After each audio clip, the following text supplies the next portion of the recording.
Hi sir. అదండి. So ఈ సంక్రాంతికి బస్సుల రేట్లు 3 రెట్లు 4 రెట్లు పెంచుకుంటూ వెళ్తున్నారు. ఈ వ్యవస్థ గురించి మీ కామెంట్స్ ఏంటి సార్? నిజంగా చాలా బాధాకరం అండి. ఎందుకంటే ఎంతో కష్టపడి ఏదో రూపాయి పోగొట్టుకుని ఈ ఈ పండగ సమయంలో ఊళ్ళో వెళ్దాము, ఊళ్ళో ఉన్నటువంటి తల్లిదండ్రులు కలుసుకుందామని, కుటుంబ సభ్యులను కలుసుకుందామని మనం ప్రయత్నం చేస్తూ 4 రూపాయలు పోగేసుకుంటే దారుణాతి దారుణంగా రేట్లు పెంచేసి ఈ బస్సు వాళ్ళు నానా ఇబ్బందులు పెడుతున్నాడు. మధ్యతరగతి కుటుంబీకులు ఒక కుటుంబంతో వెళ్ళాలంటే మినిమం 10,000 రూపాయలు ఒక పక్క ఛార్జీ అవుతుంది. 2,500, 3,000, 5,000 ఒక టికెట్ ఇలా పెంచుకుంటూ పోతే సామాన్యుడు ఎలా బతకాలా? దీని మీద ప్రభుత్వ కంట్రోల్ ఉండలేదు.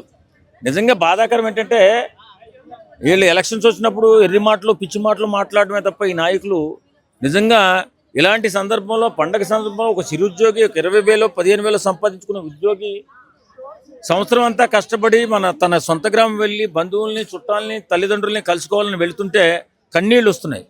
నా 2 పిల్లలు 2 పెద్దవాళ్ళతో వెళితే ఎంత ఘోరంగా ఉందంటే ఆ రేట్లు భరించలేక ఊరు వెళ్ళడానికి కన్నీళ్ళు పెట్టుకుంటున్నాడు పట్నం వచ్చి పని చేసుకున్నటువంటి సగటు మనిషి.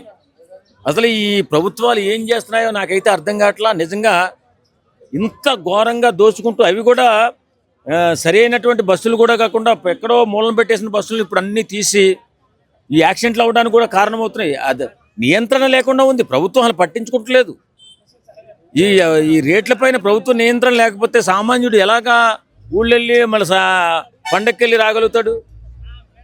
ఈ ప్రభుత్వాలకి బుద్ధి జ్ఞానం లేదప్ప. నిజంగా వాళ్ళకి బుద్ధి వస్తున్న రోజు ఆ బుద్ధి దేవుడు ప్రసాదించాలి వాళ్ళకి. ఒక 2 పిల్లల్ని తీసుకుని వెళ్ళాలంటే 10,000, 15,000, 20,000 పెట్టాలంటే ఆడిని తెచ్చి పెడతాడు. 20,000, 15,000 సంపాదించుకున్నటువంటి చిరుద్యోగి. కాబట్టి దీని మీద ఆలోచించరా? అంటే మీ సౌకర్యార్థం మీ గవర్నమెంట్ సొమ్ము వాడేసుకుని మీరమ్మో మీ వాహనాలు మీరు వాడుకుంటారు. ఒక చిరుద్యోగి బతకలేనటువంటి ఈ వ్యక్తులు మధ్యతరగతి కుటుంబీకులు ఏదైనా ఊరు వెళ్ళాలంటే సంవత్సరం అంతా సంపాదించింది వీళ్ళు రాగేసుకుంటున్నారు. దీని మీద ఖచ్చితంగా నియంత్రణ ప్రభుత్వ నియంత్రణ ఉండాలా. లేకపోతే ప్రభుత్వానికి చెడ్డ పేరు కూడా రావడం ఖాయం. ఖచ్చితంగా ఏమంటున్నారంటే ఈ ప్రైవేట్ ట్రావెల్స్ నడిపించేది ఎమ్మెల్యేలు వాళ్ళే కాబట్టి సో గవర్నమెంట్ ఎలాగ పట్టించుకోవట్లేదు అంటున్నారు. గవర్నమెంట్ పట్టించుకోకపోతే పోయే కాలం వచ్చినట్టే. నిజంగా ఇలాంటి కష్ట సమయం అంటే పండగ సమయంలో 10 రూపాయలు ఉంటే సుఖంగా ఊరెళ్ళి ఖర్చు పెట్టుకుని హ్యాపీగా ఎంజాయ్ చేసే సమయం వీళ్ళ మధ్యలో ఈ బస్సు వాళ్ళు దోపిడీ చేసేస్తున్నారు. టిక్కెట్లు దొరకదు. ఏది ఫ్రీ బస్సు ఎఫెక్ట్ అనేది దీనికి పండగకి ఫ్రీ బస్సు ఎఫెక్ట్ ఏమి ఉండదండి. ఎక్కడానికి వెళ్ళలేరు. ఎక్కే సమస్యలో మగాళ్ళు అయితే ఇంక ఎక్కలేరు. ఆడవాళ్ళకి అసలు సగం మంది కూడా సీట్లు దొరకవు. కానీ ఏదైనా ఖర్చు పెట్టుకుని వెళ్దామంటే ఇలాగ ప్రైవేట్ బస్సులు దందా ఎక్కువైపోయింది. విపరీతమైన దోపిడీ అయిపోయింది. ఏం చేసినా ప్రభుత్వం మాత్రం ఖచ్చితంగా ఒక నిర్ణయం తీసుకుని ప్రైవేట్ బస్సుల్లో నియంత్రణ పాటించి కొంచెం పేదవాళ్ళని కాపాడుకుంటే వాళ్ళు వెళ్ళి పండగకి హాయిగా వెళ్ళి రాగలుగుతారు. సో ట్రైన్లు కూడా అసలు వెయిటింగ్ లిస్ట్ చాలా ఉంటున్నాయి కదా, స్పెషల్ ట్రైన్స్ వేసేదానికి. స్పెషల్ ట్రైన్స్ అన్నీ వస్తున్నాయండి. చూద్దాం మరి ఎంతవరకు జనాలని ట్రాన్స్పోర్ట్ చేయగలుగుతాయో ప్రభుత్వాలు. ఏదేమైనా జాగ్రత్తగా ఆలోచించి ప్రభుత్వాలు నిర్ణయం తీసుకోవాలా.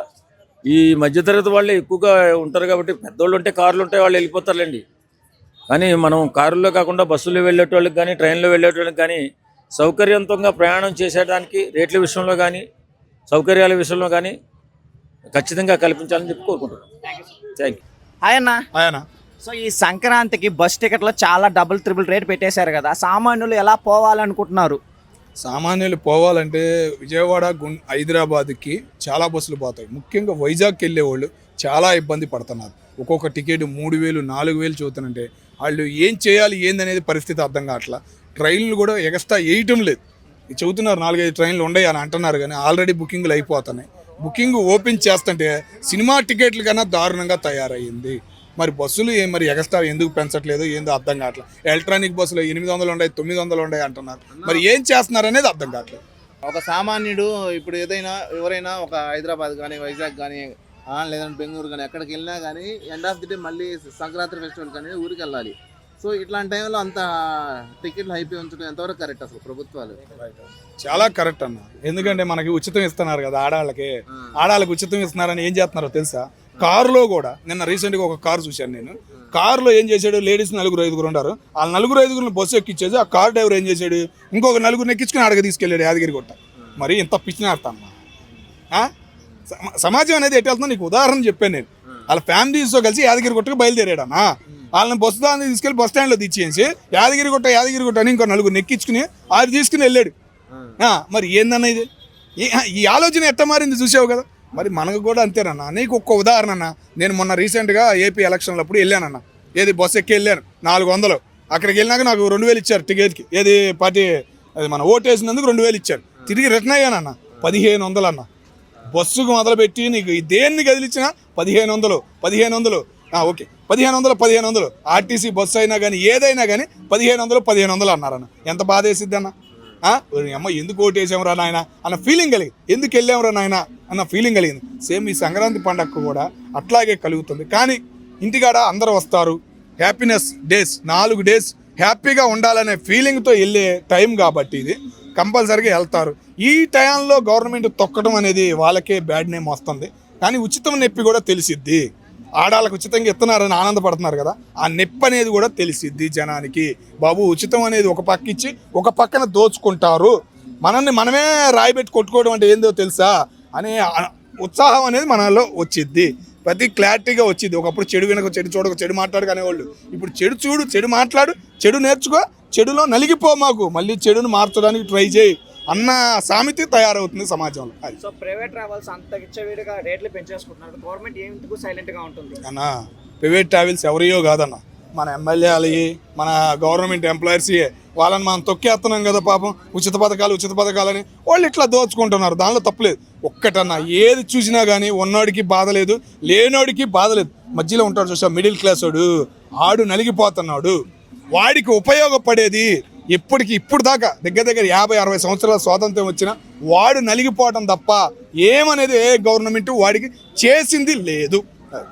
So last time private travels చాలా ప్రమాదాలు జరిగాయి కదా. సో ఈ డిమాండ్ వల్ల సర్వీస్లో లేని బండ్లు కూడా తీసుకొచ్చడానికి అవకాశాలు ఉన్నాయి కదా. కంపల్సరీగా ఉందన్న. కానీ ముఖ్యంగా ముందు పోలీసులను కోరుకుంటున్నాను. ఇటు హైదరాబాద్ పోలీసులు కానీ, ఇటు హైవే పోలీసులు కానీ, విజయవాడ హైవే పోలీసులు కానీ ఫుల్ సెక్యూరిటీ ఏర్పాటు చేయండి సార్. ఓకేనా? మీరు 15 రోజులు సెలవు అనుకోవద్దు మీకు. ఓకేనా? మీరు జాగ్రత్తగా వ్యవహరిస్తేనే ఈ జరిగే ఆకంతకాలు ఇవన్నీ ఘాటకాలు జరగకుండా ఉంటాయి. ఎందుకంటే పోయినసారి నేను చూశాను, వాళ్ళు అటు స్పందన కానీ బాగుంది. అదే స్పందనగా పోలీసులు ఉండి కంట్రోల్ చేయగలిగితే చాలా హ్యాపీనెస్ అనిపించింది. ఆర్టీఓ అధికారులు ఇప్పుడు దీని మీద తనిఖీలు చేయండి. ఇప్పుడు మనం తర్వాత ఏదో అయినాక తనిఖీ చేసేదానికన్నా మీరు ఆడ నిలబడండి, టికెట్ ఎంత తీసుకుంటుర్రు అని ఎల్బీనగర్లో చెక్ చేయండి. నీకు సర్వీస్ లేని బస్సులు, కండిషన్ లేని బస్సులు, ఇన్ని బస్సులు పోతున్నాయి, యాక్సిడెంట్లు అవుతున్నాయి. ముందు చెక్ చేయండి, ఎల్బీనగర్లో చెక్ చేయండి. ఇది సరిగ్గా ఉందా లేదా? అక్కడికి వెళ్ళి వచ్చే బస్సులు మన విజయవాడలో చెక్ చేయండి, కరెక్ట్ ఉన్నాయా లేవా? ప్రాణాలు పోయినాయి అని మంత్రి పోయి సీఎం పోయి దండలేయడం కాదు. ముందు మీరు ఏం చేస్తున్నారు? ప్రభుత్వాలు ఎలాంటి జాగ్రత్తలు ఇస్తున్నారు? ఆర్టీఏ కానీ ఎవరైనా కానీ ఎలాంటి జాగ్రత్తలు ఇస్తున్నారు? లేకపోతే నడుపుకుండా 10 రోజులు మీరు సంపాదించుకున్న తర్వాత జనం నాకు కూడా కొద్దిగా ఇయ్యండి అన్నట్టుంది కథ ఇది. అంతే కదా.